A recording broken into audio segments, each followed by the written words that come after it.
6 hours तक, मतलब 6 o'clock तक चलेगा, 6 आवर्स नहीं।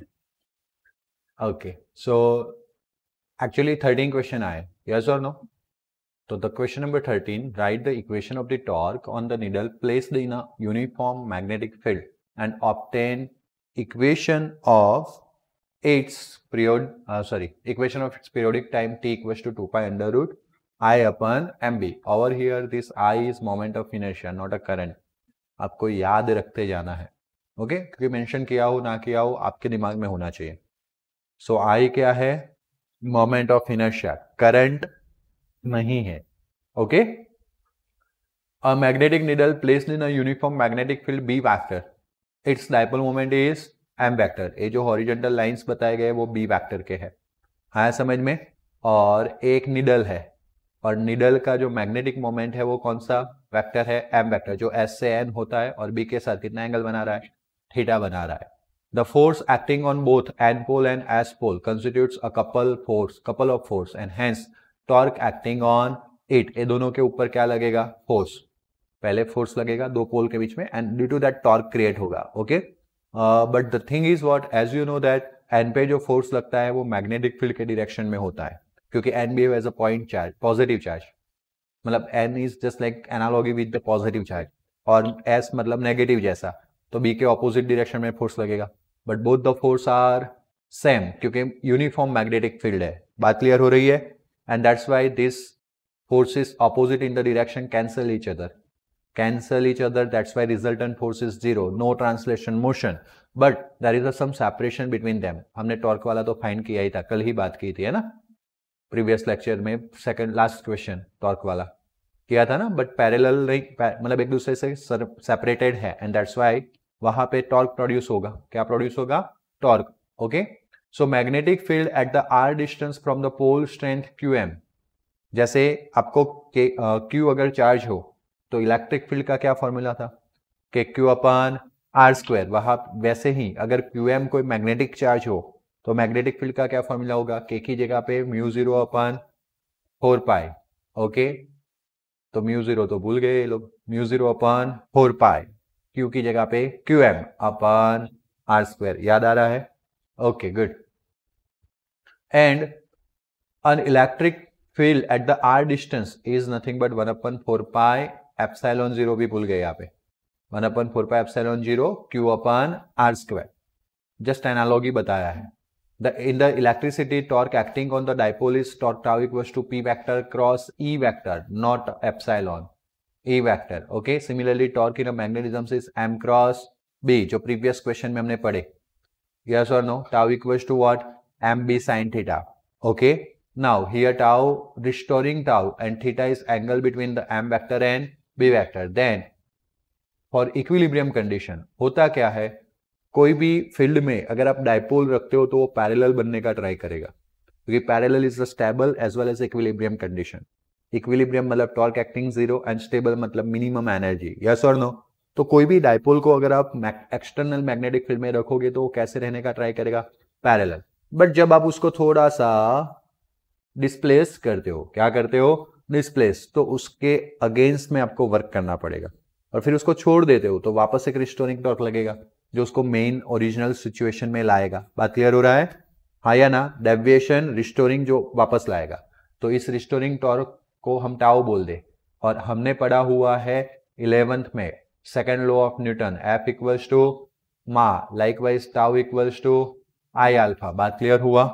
तो मैं टॉर्क टाउ को क्या बोल देता हूं? I alpha. I alpha equal restoring torque है, तो this restoring torque is opposite to this torque. होता तो इतना ही है लेकिन ऑपोजिट होता है, that's why minus m b sine theta. अब आपको पता होगा कि alpha is angular acceleration, that is d omega by d t, angular velocity का डेरिवेशन, और that is equal to d by d t. Omega का क्या आएगा? D theta by d t with respect to time, angular displacement का derivation, yes और no? तो it's become d square theta by d t square. क्या हो गया? D square theta by d t square. This I is not current, again moment of inertia, minus m b sine theta. बात clear हुआ? Negative sign m b sine theta indicate the which torque? Already हमने mention कर दिया, restoring torque is in opposite direction of depleting torque, मतलब कि अगर ये parallel है और ऐसे डिप्लेटिंग टॉर्क लग रहा है तो रिस्टोरिंग टॉर्क ऑपोजिट डायरेक्शन में लगेगा, उसको मेन कंडीशन में लाने का ट्राई करेगा। बात क्लियर हुआ? For the very small angle हम साइन थीटा अप्रोक्सीमेटली थीटा ले सकते हैं। जस्ट फॉर एग्जांपल साइन 0 0 होता है, 0 डिग्री में बोलो या रेडियन में बोलो, 0 ही होता है तो 0, बट यहाँ पे आपको थीटा रेडियन में लेना है। बात क्लियर हो रही है? कंफर्म?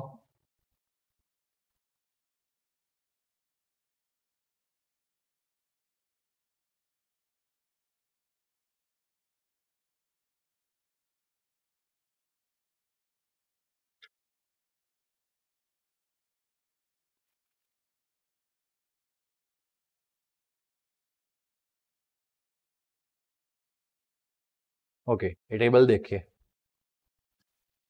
है ना? अब देखो बेटा 0 डिग्री तो 0 रेडियन होगा, बट 1 डिग्री यानी पाई अपन 180। Have you can see 3.14 divide by 180। अगर आप 1 डिग्री को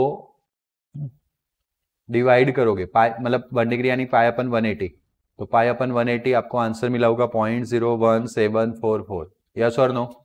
अब अगर आप इसको 0.10744 मान लो, 0.01744, यस और नो? तो you can see over here सिर्फ कितना फर्क पड़ रहा है, 5 का। 45 44 बोलो या 50 बोल दो। Is it clear? तो अब हम इसको लेके जाएंगे, तो 2 डिग्री यानी व्हाट, 2 इंटू पाई अपन 180, मतलब जो ऊपर का वैल्यू है उसका 2 टाइम्स, तो 0.01744 था ना, इंटू 2 कीजिए, तो एग्जैक्टली या तो फिर इसको कर देंगे तो, या उसको ही करेंगे तो सही है, आपको आंसर मिलेगा 0.03488। तो ये रेडियन में कन्वर्ट किया, वही तो आंसर है साइन का। दिख रहे हो? है या ना? अब 2 से आपको चमत्कार मिल गया, ऐसा घर पे जाके कर सकते हो अप टू 15 डिग्री तक, 20 तक अप्रोक्सीमेटली आएगा, फिर धीरे धीरे थोड़ा गैप बनता जाएगा, लेकिन ये कब तक चलता है? अप टू 20 डिग्री तक, बट हम मेजोरिटी कहाँ तक अप्लाई कर सकते हैं? 15। इसीलिए अगर आपको साइन 15 तक का कोई भी एंगल दे तो टेबल नहीं देंगे, उसमें टेबल की ज़रूरत नहीं है। साइन 15 तक के कोई भी एंगल का रेडियन जो होता है ना, वही तो साइन होता है। तो स्मॉल एंगल्स के लिए हम क्या लेते हैं?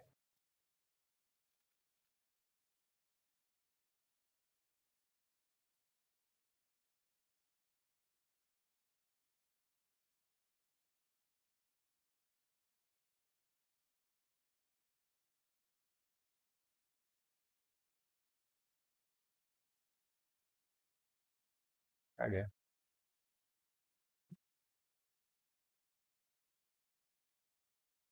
अरे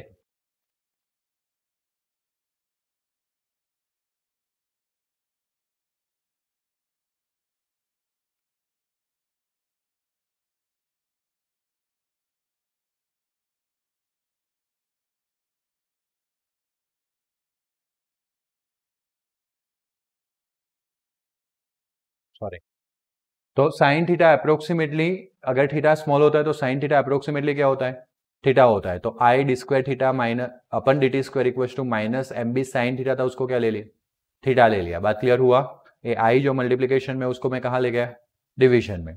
so this is the equation represent the simple harmonic motion which you covered in the 11th standard, but नहीं भी याद है तो आपको ये फॉर्मूला याद रखना है, d square x by d t square equal to minus omega square x.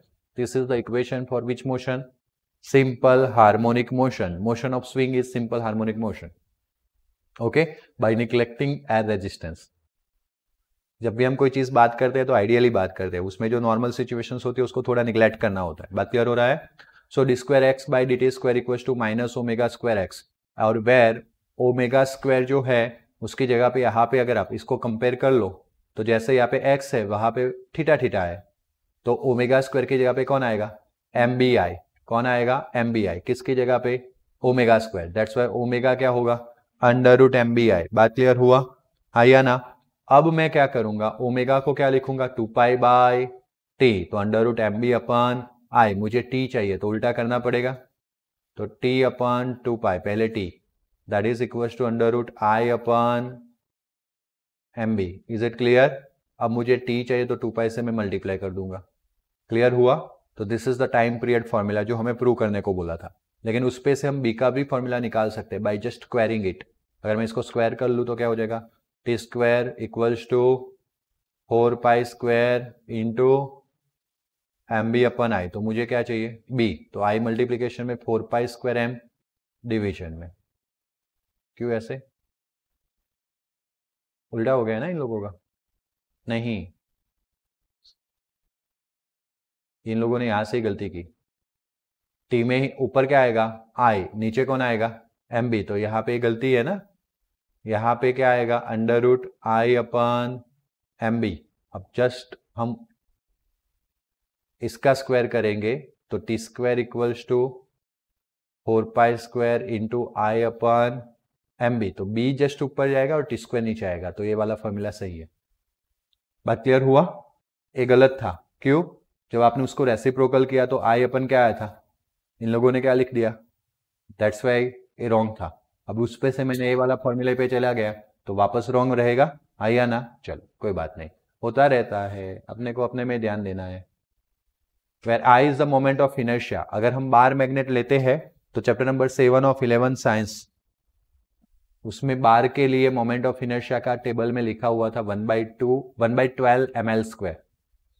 Okay, एक टेबल था 7 चैप्टर में जिसमें स्पीयर, रिंग, कॉइन मतलब thin plate, okay, solid sphere, hollow sphere, cylinder, इसके लिए आई मोमेंट ऑफ इनर्शिया के क्या फॉर्मूला है वो लिखे दिए गए थे। ओके, उसमें रॉड वाला नहीं था, रॉड वाला एग्जाम्पल में प्रूव किया था, that is 1/12 ml², where m is the mass of bar magnet and l is the magnetic length of magnetic length ही आएगा, length of bar magnet। Deduce the expression for the potential energy of bar magnet in a uniform magnetic field discussed with the special cases as shown in the figure। अभी देखो बेटा, आपको कभी needle बोले तो आपको यहाँ पे नीडल ड्रॉ करना है, आपको बार मैग्नेट बोले तो आपको बार मैग्नेट ड्रॉ करना है, आपको सोलेनॉइड बोले तो सोलेनॉइड ड्रॉ करना है, बाकी सब theory remain same, all thing act as a similar. आया समझ में, चलो। तो as shown in the figure bar magnet held at the angle theta with direction of uniform magnetic field B vector. Theta angle दिख रहा है between S and N, क्योंकि S to N direction जो होता है वो मैग्नेटिक मोमेंट का direction होता है।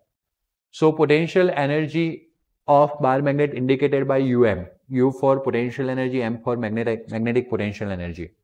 So as you know that whatever work done by you is stored as a potential energy against the field is stored as a potential energy। तो magnetic field में कोई भी डायपोल जो है वो पैरेलल रहने का ट्राई करेगा, आप अगेंस्ट द फील्ड फोर्स लगा के उसको रोटेट कर रहे हो, थीटा जितना उसका डिस्प्लेसमेंट कर रहे हो, तो आप एंगुलर डिस्प्लेसमेंट कर रहे हो, तो एंगुलर मोशन में वर्क डन क्या होता है, tau into D theta.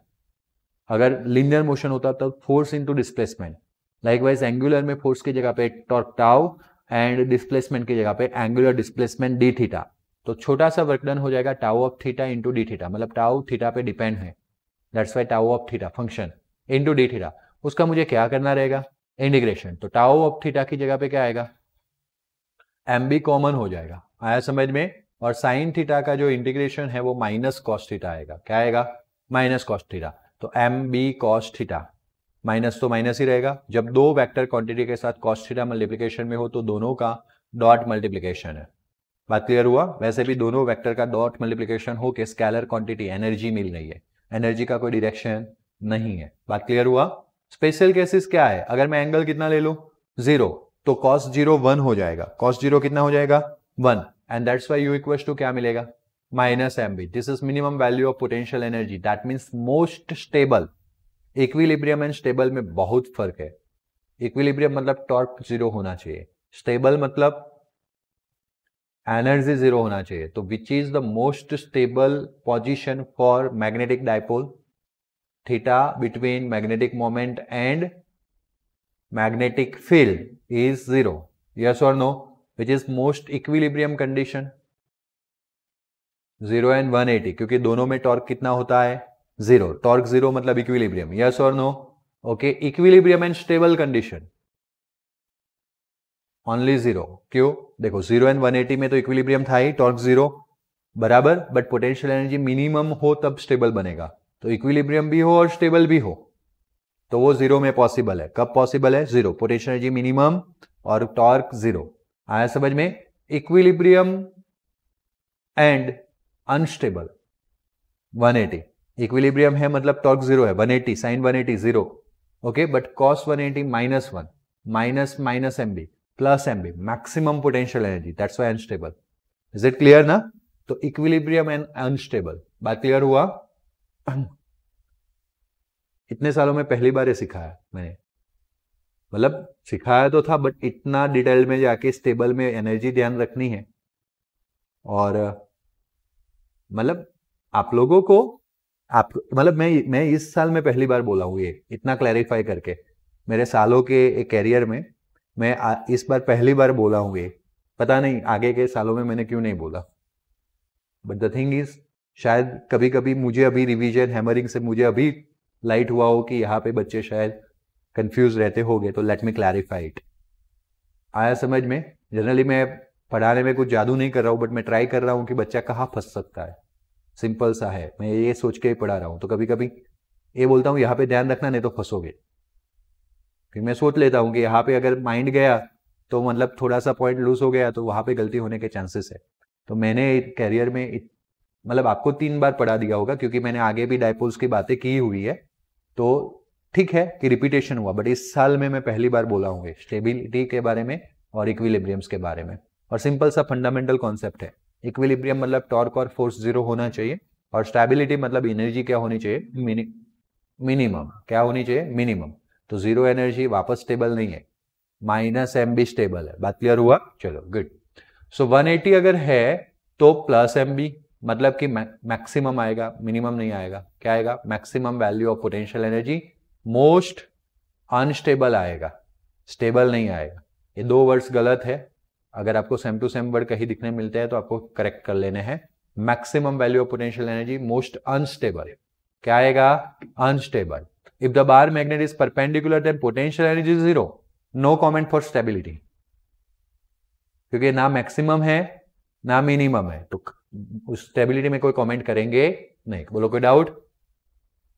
Right, analogy between electrostatic and magnetism अभी तक तो आया नहीं है, लेकिन आ जाए तो भी 2 मार्क्स का क्वेश्चन होगा और बहुत इजी रहेगा कि मैं फील्ड को यहाँ पे ई वेक्टर बोलूंगा तो वहां पे यहाँ पे पोल स्ट्रेंथ को मैं चार्ज क्यू बोलूंगा तो वहां पे मैग्नेटिक चार्ज क्यू एम, या पोल स्ट्रेंथ पूरा लिखोगे। Dipole moment P equals to q into 2a, तो यहाँ पे q m into 2m, okay. Constant 1/4πε0, small k भी बोल सकते हैं, म्यू 0/4π।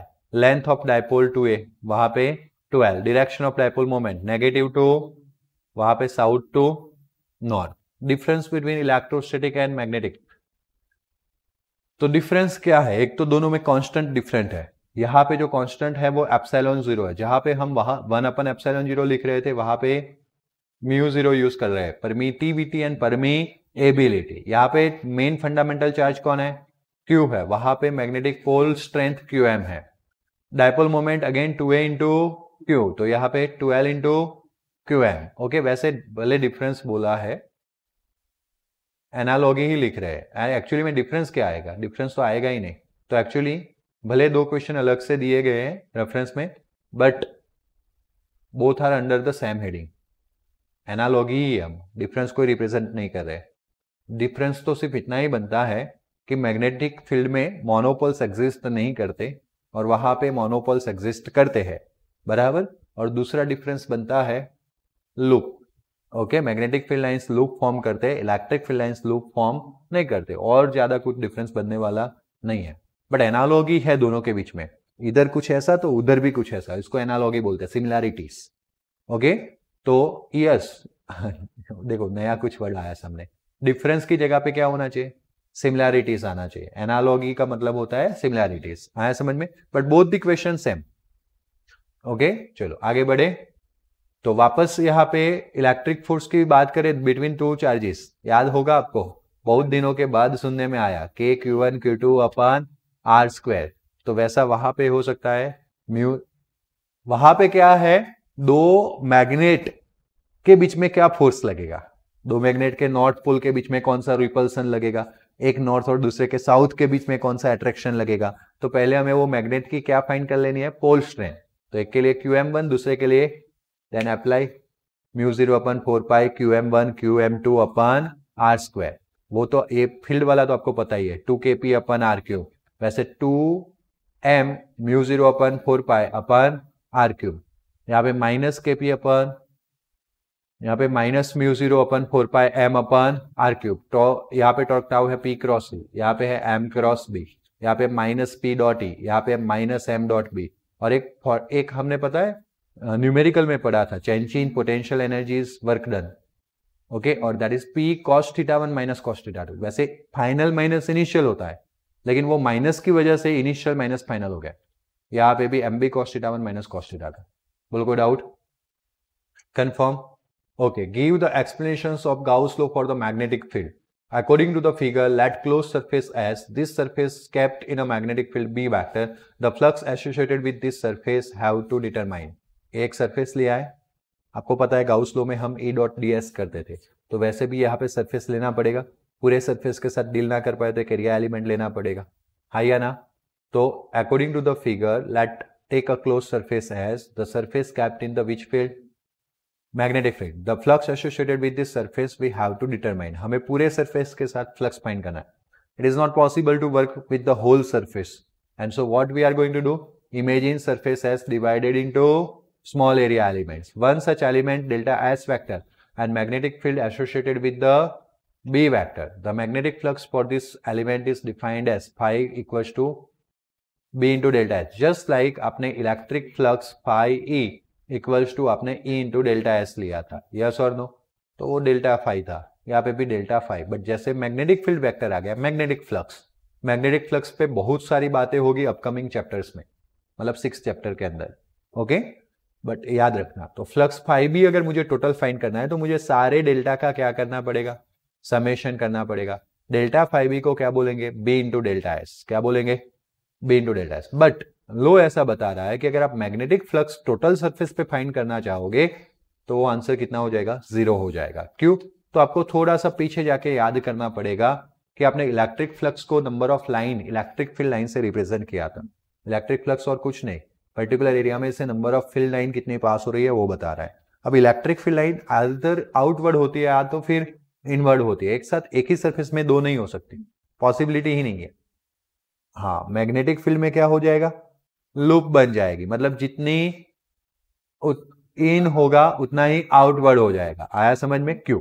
लेट इमेजिन, समझो, सोचे बिना नहीं आएगा, और imagination is the best thing, है ना। लेट इमेजिन की इस रूम के अंदर चार्जेस है, बात समझ रहे हो? तो इस रूम की 6 क्लोज सरफेस हो गई, तो कुछ चार्जेस पॉजिटिव है और कुछ चार्जेस नेगेटिव है। तो सर अभी तो फाका मार रहे थे कि सिर्फ बाहर जाएगी, सिर्फ अंदर नहीं आएगी, बट अब तो आप बोल रहे हो कि पॉजिटिव भी चार्ज है और, तो बोलो बाहर भी जा सकती है और, बट फिर भी नेट जो है वो देखना है हमें। दोनों हो सकता है, लेकिन हमें तो नेट के साथ मतलब है। मानो कि जितना पॉजिटिव है उतना, तो क्या हो गया, जितनी बाहर जा रही है फील्ड लाइन उतनी ही अंदर आएगी। ओके, मुझे और एक चीज याद आ रही है कि number of field line find करने का एक फॉर्मूला बताया था मैंने बोला था एमसीक्यू में बहुत पूछा जाता है और नीट में भी पूछा जाता है। तो अगर मैं आपको पूछूं कि 2 कूलम में से कितनी फील्ड लाइन पास होगी तो आप कैसे फाइंड करोगे? जो पढ़ी रहे हैं ना उसी में ही हिंट है, अगर भूल गए हो तो। Number of field line from 2 coulomb, okay. मुझे भी 2-3 साल लगे थे पढ़ाते वक्त इसको फाइंड करने में, मतलब फॉर्मूला पता था, कॉन्सेप्ट फाइंड करने में टाइम लग गया था, बट मैंने तो सिखा दिया था आपको पढ़ाते वक्त। और ये भी बोला था कि number of field lines find करने का क्वेश्चन आ सकता है, एमसीक्यू आता है।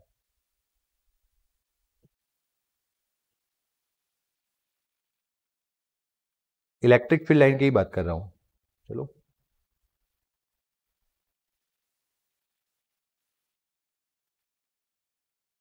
वो तो इलेक्ट्रॉन्स होते हैं, वो सही है। मैं तो इलेक्ट्रॉन नहीं पूछ रहा हूं ना, मैं तो पूछ रहा हूं number of field line.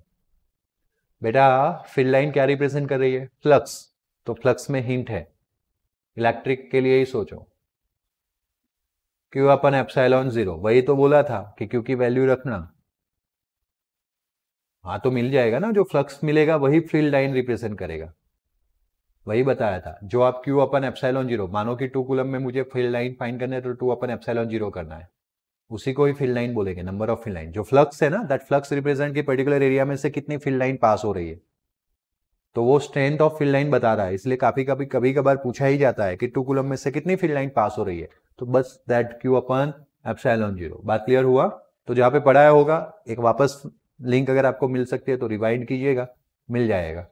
Okay, अभी मैं मेरे काम पे आता हूं। तो हाँ, हम Q से डिसाइड करते थे, तो हमारे पास कुछ चार्ज पॉजिटिव थे, कुछ चार्ज नेगेटिव। मानो कि जितने पॉजिटिव थे उतने ही नेगेटिव हो गए, तो जितनी बाहर हो रही है उतनी ही अंदर आ रही है, that means total zero flux हो जाएगा। और वैसे लो भी बता रहा है Q जीरो रखो तो फ्लक्स क्या हो जाएगा? जीरो। बट अगर मानो कि पॉजिटिव चार्ज ज्यादा होता और नेगेटिव कम होता तो अल्टीमेटली फील्ड लाइंस कहाँ जाती? आउटवर्ड। यस और नो? इमेजिन कर रहे हो ना, आपकी जिस रूम में बैठे उसमें पॉजिटिव चार्ज ज्यादा है और नेगेटिव कम है, तो अल्टीमेटली वो कहाँ जाते? बाहर, आउटवर्ड जाते। यस और नो? और मान लो कि सिर्फ पॉजिटिव होता तो भी आउटवर्ड जाते, सिर्फ नेगेटिव होता तो इनवर्ड आते। अगर पॉजिटिव नेगेटिव का मिक्सचर है बट नेगेटिव बहुत ज्यादा है तो इनवर्ड आते। आया समझ में? हाई या ना? क्लियर ना? वंश तो कभी बोलता ही नहीं है कि जगह चेंज करनी पड़ेगी। आप दोनों अब कुर्बानी दो ना थोड़े टाइम के लिए, अब वंश की जगह पे, और वंश कल इधर आएगा, कल से आगे। हाँ, बोलना है तेरे को। वो बैठा रहता है फिर, और कौस्तुभ भी इधर आ जाएगा, 2 लोग इधर आ जाएंगे, आप दोनों पीछे चले। हाँ कौस्तुभ, कौस्तुभ पूरा गाँव घूमता रहता है, इधर इधर इधर उधर। उसको थोड़ा स्टडी करना पड़ेगा। So the thing is what, अब सोचो कि उस रिम में आपके पास मैग्नेट है, एक नहीं 2-3 मैग्नेट है। तो चलो आपके पास 2-3 मैग्नेट है तो नॉर्थ 3 है, चलो तो नॉर्थ पोल कितने हो गए? हाँ, 3 मैग्नेट है तो नॉर्थ पोल कितने हो गए? 3 ही हो गए। ओके, और साउथ पोल कितने हो गए? 3 हो गए। समझ में आया? कोई नॉर्थ पोल, मानो कि मैं चौथा मैग्नेट ऐड करता हूं इस रूम के अंदर, तो अब नॉर्थ पोल कितने हो गए? 4। साउथ पोल, ऐसा कभी बनने वाला है कि नॉर्थ पोल ज्यादा साउथ पोल कम? तो फिर पॉसिबिलिटी नहीं रही फ्लक्स की। क्यों? ईच एंड एवरी टाइम जब आप कोई मैग्नेट रखोगे तो नॉर्थ पोल भी आएगा, साथ में साउथ पोल भी आएगा, तो जितनी बाहर निकलेगी उतनी अंदर भी आ जाएगी, and that's why total flux is zero. Imagination से क्लियर हो गया? ओके, आगे बढ़े। So the number of field lines leaving the surface area या surface equals to the number of line entering it, and hence net magnetic flux is zero. In a equation all जो हमने लिखा था sigma all, that means सारे delta S का हमें क्या कर देना है? Summation. Gauss law for magnetism अगर लिखे हम तो the magnetic flux through any closed surface is zero। अगर हम delta s tends to zero ले तो वो समेशन किस में कन्वर्ट हो जाएगा? इंटीग्रेशन में। बट वो क्लोज लूप तो तब आता है जब हम डिस्टेंस के रिस्पेक्ट में करते हैं, तो क्लोज लूप वाला फॉर्मूला लगाएंगे नहीं, सिर्फ इंटीग्रेशन रखेंगे। बात क्लियर हुआ? This equation is known as Gauss law. उस इक्वेशन को क्या बोलते हैं? गाउस लॉ, है ना? अगर 1, 2, 3 चैप्टर के हैवी थ्योरी की है ना, तो ये तो आपको स्वीट के जैसे लगेगा। यस और नो? छोटे छोटे थ्योरी, बस जस्ट स्टार्ट नहीं हुई और खत्म, स्टार्ट नहीं हुई और खत्म, तो मार्क स्कोरिंग चैप्टर है, ध्यान रखना। Write the Gauss law equation in the form of electrostatic and magnetisms. What is the difference between them? तो Gauss law for electrostatic क्या होगा? Sigma equals to E vector into upon, that is equals to Q upon epsilon 0. And for magnetism sigma B vector into, बाकी आप ऐसे भी लिख सकते हो, integration E vector into ds. Okay, sigma नहीं लिखना है तो इंटीग्रेशन करके ds कर दो, that is again Q upon, और यहां पे भी लिख सकते हो integration b vector into that is equal to 0। कोई म्यू 0 इंटू आई ना लिखे, वो एम्पियर आर्टिकल लॉ में चला जाएगा। ओके, चलो। The difference between Gauss law of magnetism and electrostatic is that isolated magnetic pole does not, इसीलिए 0 हो रहा है ना, क्योंकि कोई आइसोलेटेड पोल एग्जिस्ट नहीं कर रहा है। मैं जितना भी चाहूं नॉर्थ पोल अकेला रखने का पॉसिबल नहीं है। मैंने एक बार मैग्नेट को बीच में से ब्रेक कर लिया तो 2 बार मैग्नेट बन जाएंगे, 2 नॉर्थ पोल हो जाएंगे, 2 साउथ पोल हो जाएंगे, बट कभी नॉर्थ अकेला अभी तक तो ऐसा है कि एग्जिस्ट नहीं करता सालों से, तो वो सरफेस से कवर नहीं हुआ ना। हम क्या बोलते तो नई सरफेस नहीं बनी, है ना? वो फिर जुगाड़ करना है तो ठीक है, बात अलग, but the thing is what कि अगर हम किसी वॉल पे नॉर्थ पोल रखे तो वो सरफेस से कवर ही नहीं हुआ ना. So this is the main thing. बात क्लियर हुआ. अब सालों से बात चली आ रही है कि मोनोपोल डज नॉट एग्जिस्ट, क्योंकि अभी तक तो कोई फिनोमिनन हमें मिला नहीं है, इसीलिए हम सालों से मानते आ रहे हैं. और सालों से चल जाता है ना कोई चीज तो यूनिवर्सल ट्रूथ बन जाता है, उसके विथआउट प्रूफ भी हम ट्रूथ मानते हैं.